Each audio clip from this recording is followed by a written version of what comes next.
달밭의 들짐승과 수소의 무리와 만인의 송아지를 꾸짖으시고 은조각을 발 아래에 밟으소서. 그가 전쟁을 즐기는 백성을 흩으시도다. 아멘. 지난 2월 24일 오전 5시 10분에 러시아가 우크라이나를 침공했습니다. 그리고 지금 우크라이나 수도 키예프 앞에서 마지막 전투를 하고 있는 중입니다. 키예프가 함락이 되고 그리고 러시아군이 진격해서 모든 것들을 끝낼 것인지 아니면 계속 그 전쟁이 이어질지 우리는 조마조마한 마음으로 보고 있습니다. 우리는 이 전쟁이 왜 일어났는지는 여러 가지로 생각할 수 있지만 적어도 분명하게 하나 아는 것은 그들이 말하는 거죠. 우크라이나의 새로운 대통령이 나토 북대서양 조약기구에 가입을 추진합니다. 이유를 유럽 중심으로 해서 러시아에 대항하기 위해서 만든 이 나토 북대서양 조약기구인데 우크라이나가 지금까지는 이제 러시아에서 독립한 다음 나름대로 그 러시아와 유럽 사이의 완충지대로 있었는데 결국 이 나라가 만약 유럽 쪽으로 넘어가게 되면 러시아는 자기 국경과 우리가 유럽과 맞닿게 된다고 생각하죠. 그래서 그것을 용납할 수 없다고 그렇게 생각합니다. 나아가서 러시아의 목적은 우크라이나의 수도에서 친러시아 정부를 세우고 싶은 것이고 그래서 아마 지금 현 우크라이나 정부를 전복시키려 한다고 봅니다. 21세기 이점에 저 역시도 과연 전쟁이 일어날까? 전쟁은 아닐 거야. 아무리 그렇지만 전쟁이 일어날까? 지금 그렇게 사실 생각했습니다. 그러나 실제로 전쟁이 일어났고 그리고 앞으로 이 전쟁이 어떤 식으로 발전할지 모든 사람들이 두려워하고 있습니다. 어떤 의미에서 옛날 소련과 미국 이렇게 두 양 대세력이 있었던 이 냉전 시대처럼 앞으로 우리 사회가 이 나라가 그렇게 되지 않을까 하는 그런 염려까지 있는 것입니다. 굉장히 앞으로 우리의 정세가 어떻게 될지 여러 가지로 생각 중입니다.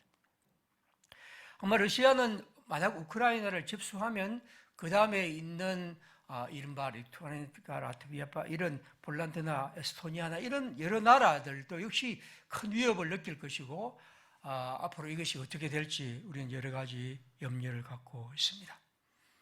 지금의 전쟁은 옛날과는 전혀 다른 전쟁이죠. 미사일, 첨단 무기, 아마 그 사이에 각 나라들이 만들어 놓는 새로운 무기들이 아마 시험장이 될 것이고 그것은 엄청난 그리고 끔찍한 재앙을 불러올 것입니다. 심지어 두 나라다가 또 핵무기를 가진 나라이기 때문에 과연 이것이 어떻게 될까 하는 것이죠. 아무튼 이 21세기의 이 이른바 문명시대라고 하는 데서 이런 야만적인 전쟁이 일어나고 있다는 것은 우리 모두의 마음을 매우 아프게 하고 과연 나는 인간이 도대체 뭔가 하는 생각들을 솔직히 하게 됩니다. 자기가 자기 자신을 죽이는 이 무기를 그렇게 비싼 돈을 들여서 만들어내고 그것을 사용하고 실제로 사람을 죽이고 그리고 이것이 버젓이 우리 사회에 일어나고 있다는 이 현실이 참 믿기지 않는 것이고 우리 인간이 어떤 존재인가 하는 생각을 계속해서 갖게 됩니다. 오늘 읽어드리는 시편 68편 30절 한 구절을 읽어드리지만 이 시편은 꽤 긴 시입니다. 읽어보면 여러 가지 주제들이 섞여 있는 것 같고 그래서 이 시편을 하나로 뭐라고 말하기는 어려운 시라고 보통 얘기를 합니다. 어떤 사람은 이 시를 날마다 우리 짐을 지시는 주님을 찬송한다고 말하고 있죠. 그런데 제가 볼 때 이 시편을 우리가 읽어보면 이 시는 하나님의 승리, 하나님의 임재, 그리고 하나님께서 우리의 주님이시라는 사실을 말하고 있습니다. 아마 그것이 특별히 이 성경에서 말하는 중요한 주제로 볼 수 있는 것이 하나님이 행차하시는 노래입니다. 우리 1절을 한번 보겠습니다. 68편 1절입니다. 하나님이 일어나사 원수들을 흩으시며 주를 미워하는 자들을 주 앞에서 도망하리이다. 하나님이 일어나셔서 우리 가운데 오신다. 4절입니다. 하나님께 노래하며 그의 이름을 찬양하라. 하늘을 타고 광야에 행진하시는 이를 위하여 대로를 수축하라.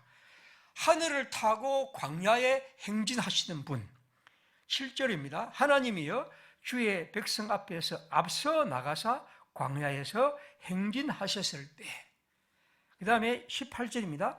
주께서 높은 곳으로 오르시며 사로잡은 자들을 취하시고 선물들을 사람들에게 받으시며 반역자들로부터 받으시니 여호와 하나님이 그들과 함께 계시기 때문이야. 주께서 높은 곳으로 오르셔서 24절입니다. 하나님이여 그들이 주께서 행차하심을 보았나니 곧 나의 하나님 나의 왕의 성소로 행차하시는 것입니다. 하나님이 일어나시고 하늘을 타고 광야를 행하시고 높은 곳으로 오르시고 그리고 주님께서 행차하시는 것. 즉 주님이 지금 우리 가운데 마치 마차를 타고 행차하시듯이 혹은 또 마치 광야에서 우리 앞서서 우리 인도하시듯이 그렇게 임재하시고 우리 가운데 역사하시는 노래가 바로 이 시. 그리고 68편 읽어보면 그 하나님의 행차를 통해 일어나는 일들이 있습니다. 가장 크게 일어난 것은 악인을 멸하고 의인을 보호하시는 죠. 강자를 누르고 그리고 고아와 과부를 돌아보시는 주님입니다. 그리고 우리 가운데 행차하셔서 날마다 우리의 짐을 지시고 그리고 불의한 자들에게 더 무거운 것을 놓여주시는 분입니다. 하나님은 우리 가운데 이렇게 행차하셔서 하나님 백성들 가운데 이러한 것들을 정리하시고 또 당신의 통치를 세워 가십니다. 그리고 오늘 성경을 따른다면 하나님이 우리 가운데 행차하심으로 일어난 일이 바로 30절입니다. 30절을 다시 보겠습니다. 갈밭의 들짐승과 수소의 무리와 만민의 송아지를 꾸짖으신다. 은조각을 발 아래에 밟으신다. 그가 전쟁을 즐기는 백성을 흩으셨다. 이 갈밭은 이제 제가 볼 때는 한마디 글자 하나를 더 넣어서 번역해서 좋았을 때 갈대밭입니다. 그래서 갈밭 하니까 갈밭이 뭔가 싶으면 갈대죠. 그러니까 나일강에는 갈대가 굉장히 많지 않습니까? 그래서 이 갈대 숲에는 사나운 짐승들이 살고 또 갈대 나일강 두 개는 있기 때문에 아마 여기서 사나운 짐승들이라고 할 때는 제가 볼 때는 뭐 하마나 악어나 같은 이런 짐승들을 연상한 것 같습니다. 그 다음에 여기 보면 수소의 무리와 만민의 송아지라고 할 때 이건 비유적 표현으로서 뭔가 그 사회의 어떤 지도자들이랄까요? 어떤 권력자들을 말하는 것 같습니다. 그 다음에 은조각을 발 아래에 밟으소서라는 말은 참 무슨 말인지 어려운데 세번역 성경을 한번 보겠습니다.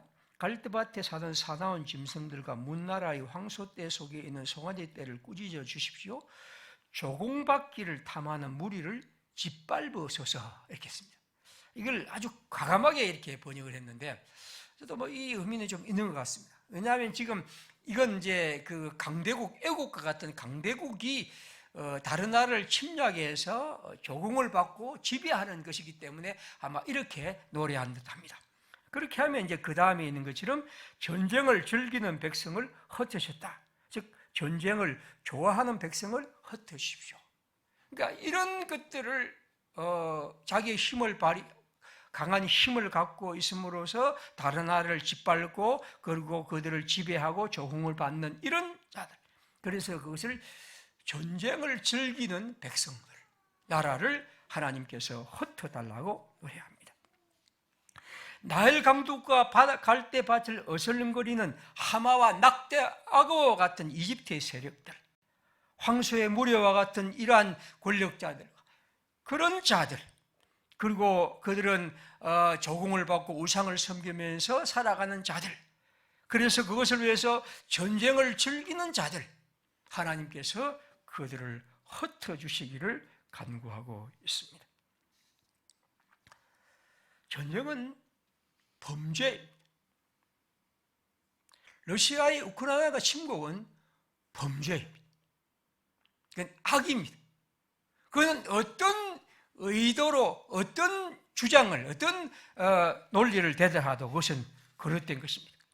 시편 46편 8절은 하나님의 항적을 볼지어다. 그가 땅을 황무지로 만드셨도다.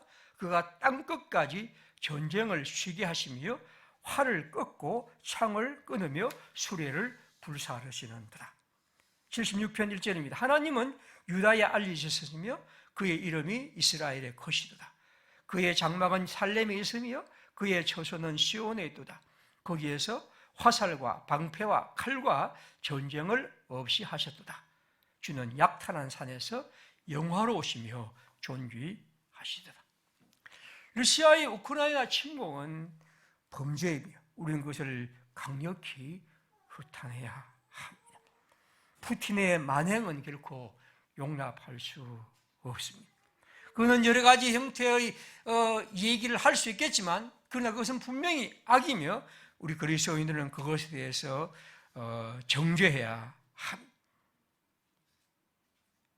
전쟁은 여러분 너무나 불의한 일입니다. 우리가 조금 무슨 잘못을 저지르고 우리가 어떤 불의한 일을 행하는 것, 그것과는 견줄 수 없는 범죄입니다.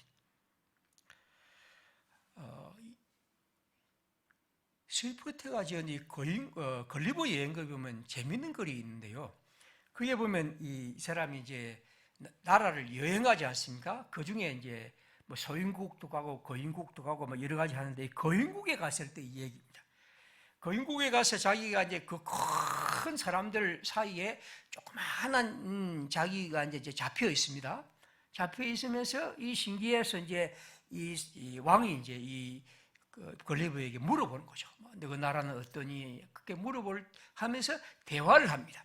그 대화 가운데 어떤 장면이 있느냐 하면 이런 얘기를 이제 그 거인국 왕에게 이 걸리버가 들려줍니다. 우리나라는요 화약 제조라는 게 있습니다.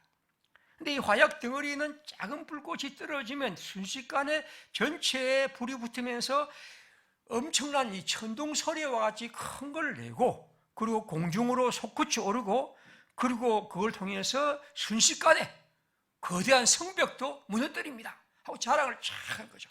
그리고 나는 거기에 대해서 지식도 있어서 뭘 하면 이 정도로 할 수 있고 이렇게 하면 할 수 있고 그런 것도 알고 있습니다 라고 그렇게 그렇게 알려줍니다.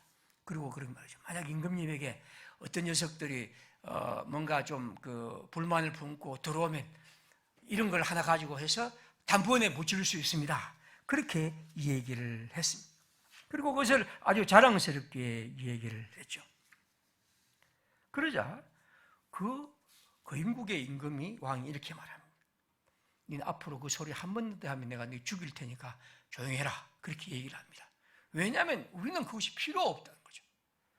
우리는 지금까지 평화롭게 살아왔고 그런 전쟁, 그런 무기들을 가질 필요가 전혀 없다는 거죠. 그러므로 네 목숨이 아깝다면 다시는 이 나라에서 그런 말을 하지 말라. 그런 얘기를 하죠.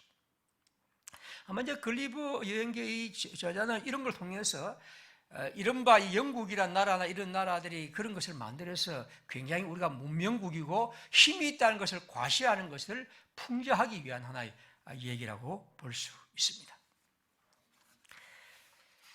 제가 이 설교의 본문을 이 구절을 2003년 3월 23일 주일 예배를 했습니다. 2003년 3월 23일은 우리 교회가 아직 세워지기 전입니다. 제가 어느 교회에서 2003년 3월 23일 주일 예배에 이 설교를 했는데 이 설교를 한 다음에 그 교회의 당회원 장로님들과 몇 분들이 제게 아주 항의를 많이 하고, 그리고 저도 다투고, 그렇게 해서 논쟁을 하고, 결국에 제가 그 일로 이제 교회와 또 그분들과 좀 사이가 안 좋아서 나기도 하고 그렇게 했던 적이 있습니다. 이 설교는 이렇게 시작했습니다. 2003년 3월 20일 미국이 드디어 이라크를 침공했습니다. 충격과 공포란 작전명으로 시작한 이 전쟁은 21세기의 첫 전쟁이고 지금 인류 역사에서 가장 추악한 전쟁입니다. 물론 어디 정의로운 전쟁이 있겠습니까마는 이번 전쟁 중 무지막지한 전쟁은 없습니다. 어느 신문의 사설 제목처럼 이것은 야만의 시대이죠. 미국 대통령 부시는 그 전쟁을 정당화시켜 여러 가지로 말합니다. 그는 침략을 해방이라고 묘사하고 무력 전쟁을 평화를 위한 수단이라고 말하고 재화와 파괴와 수많은 인간의 목숨을 민주주의 건설을 위한 이름으로 포장하죠. 그는 후세인의 압제로부터 이라크의 자유를 찾아준다고 하면서, 그리고 미국의 주류 언론들은 하루 약속이라 한 듯이 침략이란 용어는 고사하고 이라크 공격이란 말도 쓰지 않습니다. 그저 이라크 전쟁입니다. 미국의 이라크 침공은 우리 기독교에게 두 가지 무거운 짐을 부과하고 있습니다. 하나는 정의의 상실이고 하나는 복음의 왜곡입니다. 이런 의미에서 한 30분 동안 제가 이 얘기를 딱 하고 굉장히 불만이 많았는지 마친 다음 며칠 후에 제가 그런 얘기를 했죠. 저는 이 설교를 한참 한 다음 이렇게 했습니다. 전쟁은 재앙입니다. 그건 전자오락이 아니고요, 사람이 죽습니다. 팔과 다리가 잘리고 남편과 아내가 죽고 부모와 자식이 사라지는 것입니다.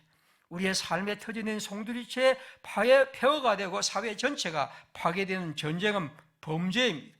특별히 남의 나라를 침공하는 것은 그리스도의 정신에 어긋나는 불의입니다. 미국의 침략이 어리석은 것임이 드러나기를 기도해야 합니다. 미국 국민들이 그것에 대해 회개하기를, 9.11 정오를 넘어 반성과 세계를 향하여 열린 나라가 되기를, 미국 국민들이 하나님의 복음의 정신이 무엇인지를 바르게 깨닫기를 기도해야 합니다. 그리고 우리는 이 일을 보면서 우리가 더 진실하게 하나님의 정의를 행하며 살아가기를, 어려워지는 복음 전파로 인해 해외에서, 특히 이슬람 지역에서 선교하는 분들을 위해 주님의 능력과 위로를 함께 하기를, 그것을 통해서 길이 막히지 않기를 기도해야 합니다. 여러분, 러시아든 미국이든 자기의 욕망을 위해 전쟁을 일으키는 것을 규탄해야 하고, 그것은 인류를 향한 범죄이고 또 하나님을 향한 범죄입니다. 여러분, 우리가 이 전쟁을 보면서 가장 먼저 기억할 것은 이것은 범죄라는 사실, 그래서 이것을 우리는 어떤 의미로도 합리화할 수 없다는 사실을 기억해야 합니다. 그리고 우리는 이 전쟁을 일으키는 자들, 혹은 전쟁에 대해서 혹시 호기심을 가지는 자들, 혹은 전쟁을 가볍게 여기고 쉽게 결정하는 자들, 우리는 그것에 대해서 눈을 뜨고 그들의 잘못을 지적해야 하고, 그들이 얼마나 어리석은 것이며 또 우리가 혹이라도 그런 것에 우리 마음을 열지 않도록 기억해야 합니다. 전쟁은 여러분 게임이 아닙니다. 오락이 아닙니다. 그것은 인간이 있고 그 인간이 그곳에서 죽어가고 있고, 그리고 인간이 이룬 문명과 인류의 모든 재산들이 사라지는 것이죠. 한국의 대통령 선거에 지금 우리는 여러 가지 말들을 우리 사회에서 봅니다. 텔레비전討論을 통해서 우리는 이 대통령에 나온 사람들이 도대체 평화한 것이 무엇인지, 정의가 무엇인지, 특별히 전쟁이 무엇인지에 대해서 과연 얼마나 진지하게 생각하고 두려워하고 있는지에 대해서 저는 굉장히 두렵습니다. 아무개 후보는 말하죠. 전술핵을 공유하겠다, 배치하겠다, 사드를 더 많이 가져오겠다, 그러면 선제 타격을 해서 없애겠다. 트럼프는요, 푸틴이 참 잘했네, 칭찬하고 텔레비전 나와서 참 이걸 통해서 이제 러시아의 유가는 올라가고 참 좋겠다, 참 똑똑하다, 그렇게 얘기를 하죠. 여러분, 저는 이 군대의 그 병력의 문제가 자꾸만 나오는데 기껏 2, 3년짜리 군대에 가는 것도 힘들어하고 그냥 안 가려고 온갖 방법을 다 동원하는 사람들이 어떻게 이 사람이 죽고 나는 이 전쟁의 얘기를 그렇게 가볍게 쉽게 할까? 뭐 군대 가는 거 그거 2, 3년 가서 그거 있는 거 별것 아닌데 그건 그렇게 안 가려는 사람들이 도대체 이런 문제를 무슨 게임처럼 장난처럼 얘기를 하고 있을까? 그런 의미에서 우리가 이 러시아의 침공을 보면서 우리가 이 전쟁에 대한 이 생각들을 좀 두려움을 가져야 한다고 봅니다. 만약 우리나라에 이렇게 더 많은 무기가 만들고 핵을 공유하고 이를테면 이렇게 하는 가운데 결국 남는 것이 뭘까요? 똑같은 의미에서 북한과 중국은 더 많은 무기를 만들 것이고 일본은 잘 됐다 싶어서 더 많은 무기를 더 만들 것이고 핵을 가질 것이고 그러면 이 사회는 어떻게 될 것입니까? 절대로 여러분, 절대로 이건 힘으로 되는 건 아닙니다. 저는 이렇게 생각합니다. 만약 북한이 이걸 보면서 이제는 우리는 핵을 더 많이 가져야 되겠다는 생각을 가지지 않을까 하는 두려움이 많습니다. 왜냐하면 뭐 아무리 협정을 맺어도 그냥 쳐들어오면 그만인데 여러분 이거는 얼마나 우리에게 두려운 일입니까?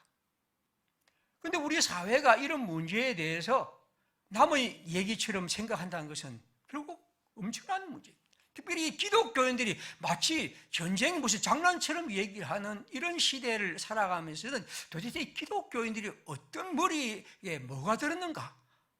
하나님은 우리에게 이 평화를 끊임없이 얘기를 하고 계시는데 우리의 마음속에는 전쟁을 마치 하찮게 생각하고 있다는 거죠. 상품 중에 가장 나쁜 상품이 뭡니까? 무기죠. 무기. 도대체 이건 만들어 놓고 쓸 데가 없는데 어쩌냐 써야 하는데 도대체 어떻게 하는 겁니까? 그러면 국진지전 일어나고 나중에는 더 큰 전쟁이 일어나야 한다는 이 어처구니없는 논리. 우리는 이것을 만들어 놓고 여전히 우리는 두려워하고 또 더 많은 것을 사고 더 많은 돈을 들입니다. 만약 그런 재화와 그런 물질을 우리 사회의 건강한 일들에 사용한다면 얼마나 한 사회가 발전하게 될 것인가 하는 것입니다. 평화는 그런 의미에서 지난한 과정이죠. 오늘 제가 소개하고 싶은 책은 이 알렉세이비치라는 사람이 지은 책입니다. 전쟁은 여자를 생각하지 않는다. 이분은 이 벨라루스의 언론인일 수도 있고 뭐 러포 기자일 수도 있는데 벨라루스 태생의 여성 기자입니다.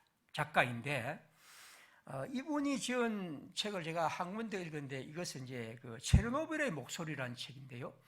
이건 이제 체르노빌 원자력, 우크라이나에 있지 않습니까? 우크라이나의 체르노빌 원자력을 그 이제 폭발했는데 거기에 쓴 사람들 그리고 이렇게 거기 써놨던 사람들이 얘기를 적었습니다. 근데 이 사람의 얘기의 특징은 모든 사람을 다 만났어요. 찾아가서 한 사람 한 사람 만나서 그 만난 얘기를 적었습니다. 그러니까 아주 특별한 문학이죠. 그래서 그러니까 거기 보면 만난 사람이 수십 명, 수백 명 등장합니다. 만나서 짧은 것, 어떤 것, 짧은 것, 어떤 것, 긴 것, 다양한 사람들이 얘기를 만나서 그 체르노빌에 그 얽힌 얘기를 그리고 그 다음 후유증들을 얘기를 하는데 저는 한번 가능하면 여러분 이 알렉세이비치의 이 글을 한번 읽어보시면 좋겠고요. 오늘 소개하고 싶은 것은 이제 그와 함께 전쟁은 여자를 생각하지 않는다는 것 역시 전쟁에 참여했던 여자들이 얘기입니다. 그러니까 그곳에서 몇 전쟁들이 꽤 있었는데 그 전쟁마다 참여했던 특별히 2차 대전에 참여했던 여성들의 얘기를 알렉세이비치라는 사람이 이제 찾아다니면서 기록한 거죠. 그는 이렇게 얘기를 하죠. 전쟁은 남자의 얘기라고 사람들은 생각한다. 그래서 남자들은 전쟁을 얘기하지만 여자들은 얘기를 하지 않는다. 그러나 우리들은 전쟁에 참여했고, 그리고 그 수많은 얘기들이 우리 여자들의 얘기지만 우리는 감히 여자들은 전쟁을 얘기하지 않는다. 여자들이 전쟁을 얘기하는 순간 사람들은 우리는 이상한 눈으로 보고 한다. 그렇게 시작하면서 이제 이 여러 사례들을 얘기를 합니다. 오늘 그 사례들을 이 전쟁이란 것이 우리에게 어떤 것인지를 제가 알려드리기 위해서 한번 몇 가지 소개하겠습니다. 하나는 이제 첫 번째 얘기는 빨치산이었던 한 여자입니다. 이 사람들은 다 전투병이었습니다. 물론 간호병도 있었고 있는데 그 중에 전투병이 대부분이었습니다. 이런 얘기하죠. 빨치산이었던 한 여자의 사연입니다. 육중한 몸집의 이 아름다운 여인은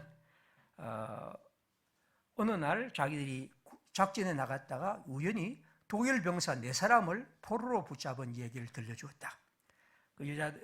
여자 부대들은 이 독일 병사 4사람을 끌고 숲속을 헤맸는데 어느 날 저쪽에 있는 독일 상륙병군의 매복에 걸렸다는 거죠. 이제 매복에 걸렸다는 것은 어찌하든지 조심하고 주의를 해야 합니다. 그런데 이 4명의 포로를 어떻게 할 것인가?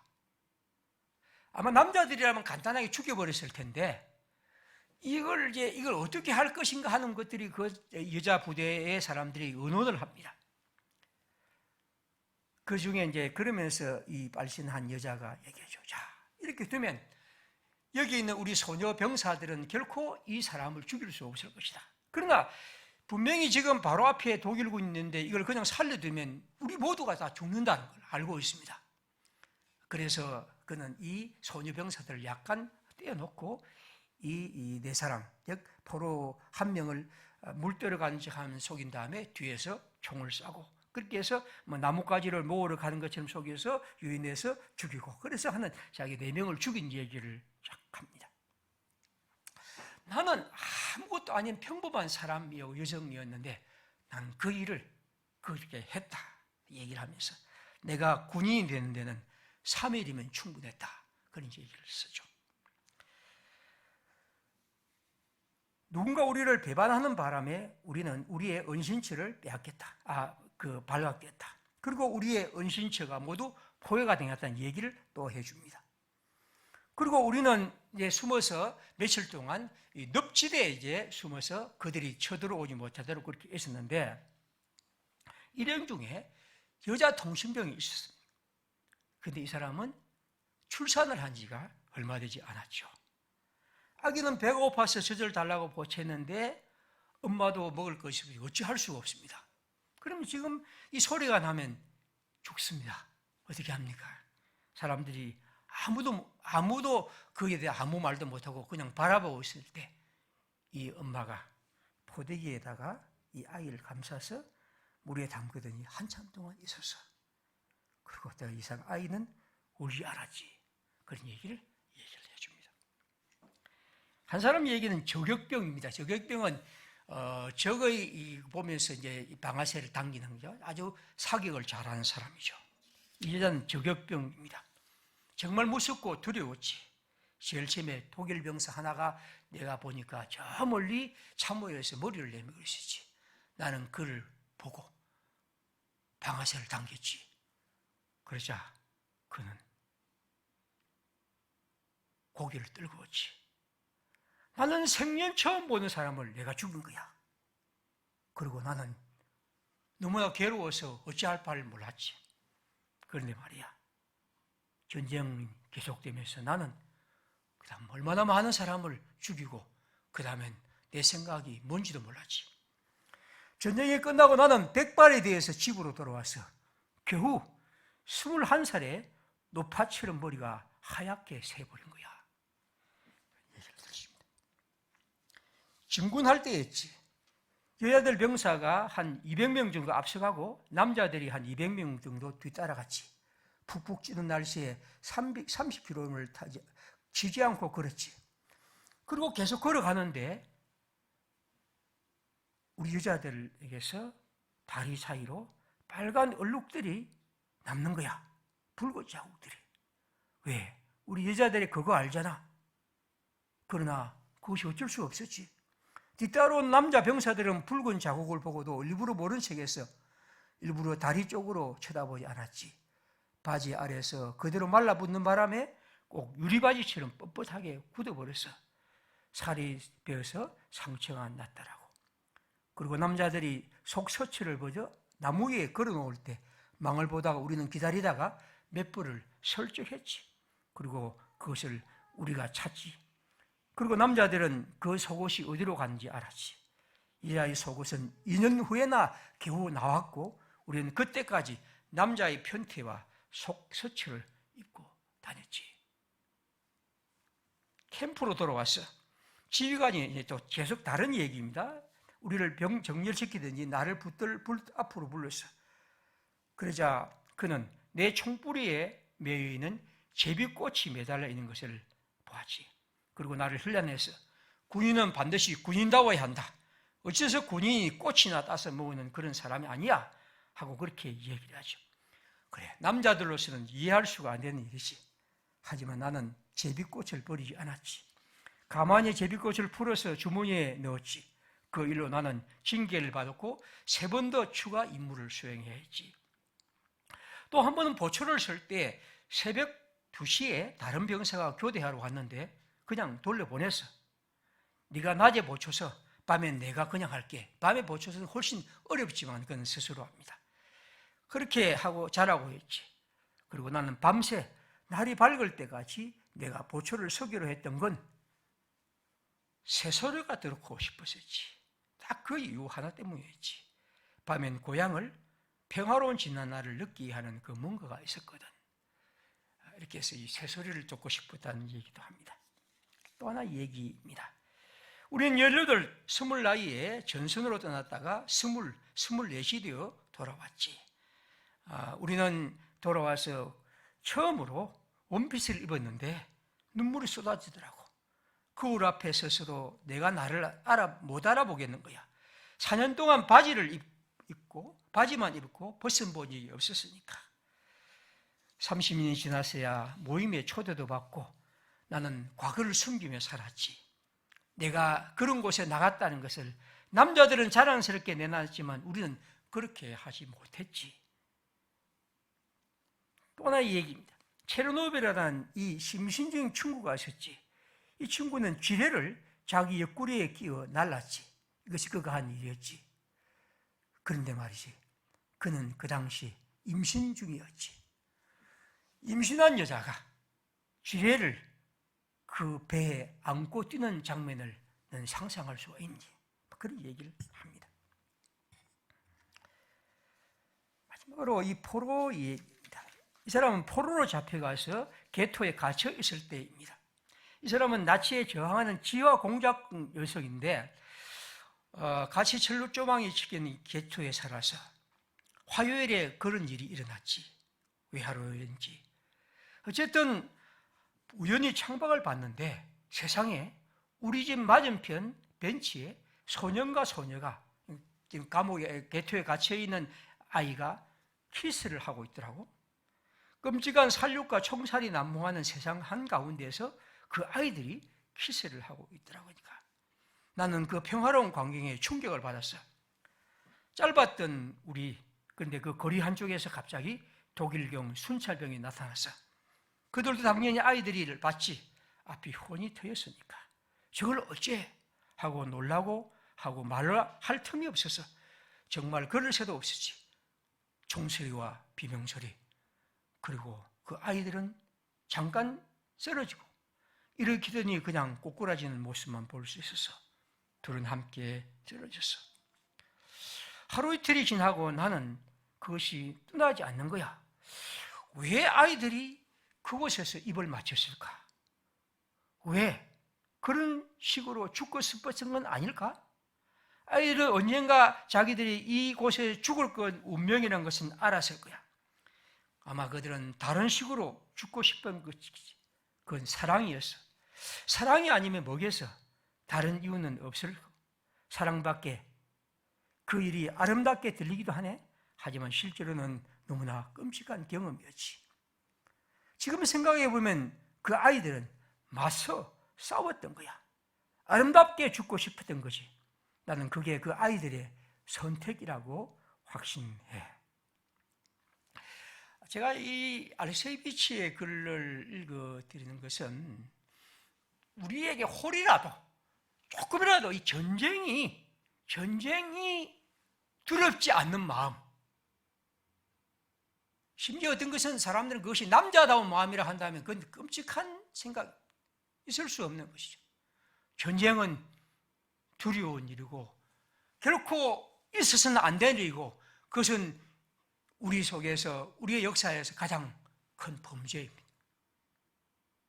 우리나라가 특별히 한국 전쟁의 이 슬픈 역사를 갖고 있다면 우리는 특별히 이 문제에 대해서 기억해야 합니다. 하나님은 전쟁을 즐기는 자들을 흩으신, 전쟁은 결코 우리 속에 일어나서는 안 될 일이고 우리는 그것을 멀리해야 하고 그것과 싸워야 하고 그러한 생각을 우리 가운데 몰아내야 하고 그 어떤 사람도 그것에 대해서 가볍게 얘기하지 않도록 저항해야 하고 그들이 입을 막아야 하고, 그래서 이 땅에 다시는 그런 일들이 발붙이지 않도록 해야 합니다. 전쟁에서, 어떤 전쟁에서도 최초로 희생되는 건 바로 진리라는 옛말이 있습니다.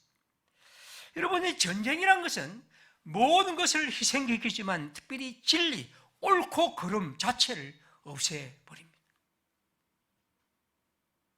전쟁은 그런 의미에서 우리 인류가 피해야 할 가장 중요한 과제입니다. 고병권이란 우리나라의 한 작가가 이런 글을 썼습니다. 저는 이 글이 굉장히 마음에 아프더라고요. 나는 눈 감고 기도하는 자들을 경계한다. 그들은 현실을 보지 않고 헛것을 보기 때문이다. 팔루자에서도 백악관, 한반도를 포함해서 세계 곳곳을 이 전쟁광들은 사람의 생각을 빼앗는 동시에 시선을 빼앗는다.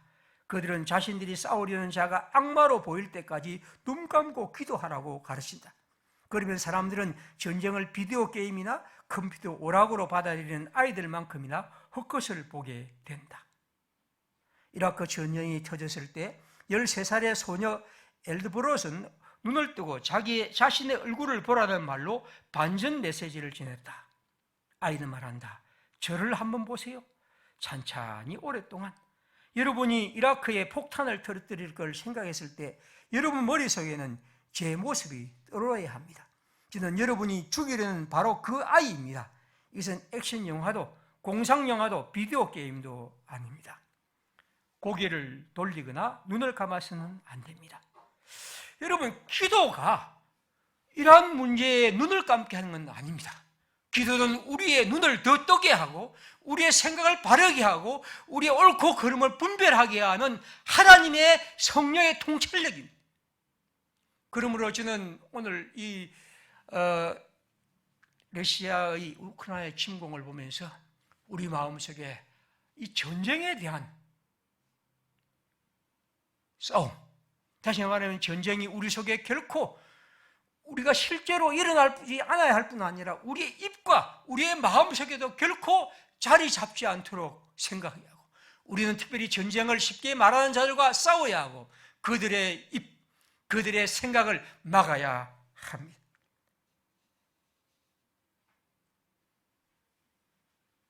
하나만 더 얘기를 하죠.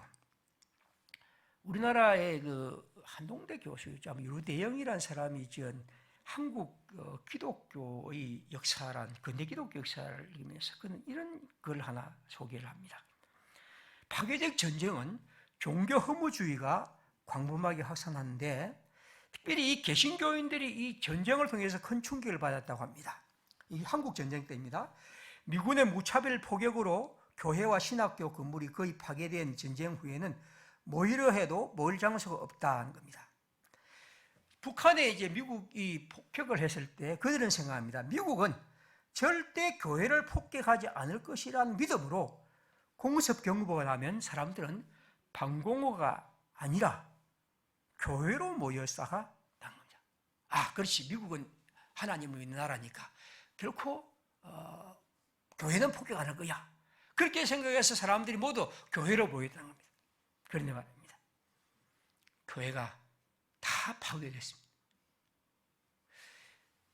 북한에 있는 이 많은 개신교 기독교인들이 그걸 보면서 교회에 대한 이 생각들이 많이 바뀌게 됐다는 얘기를 이제 이 유대인이라는 사람이 이제 그렇게 쓰고 있죠.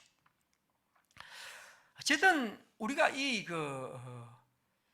전쟁에 대해서, 전쟁은 여러분 옳고 그름이 없습니다. 이건 모든 사람들에게 똑같이 등장하는 것입니다. 그러므로 우리는 이 전쟁을 생각할 때마다 하나님의 백성들로서 이 문제에 대한 이런 관심들을 갖고 살아가야 한다는 것이. 오늘 제가 러시아의 우크라이나의 침공을 보면서 이런 얘기를 많이 드립니다.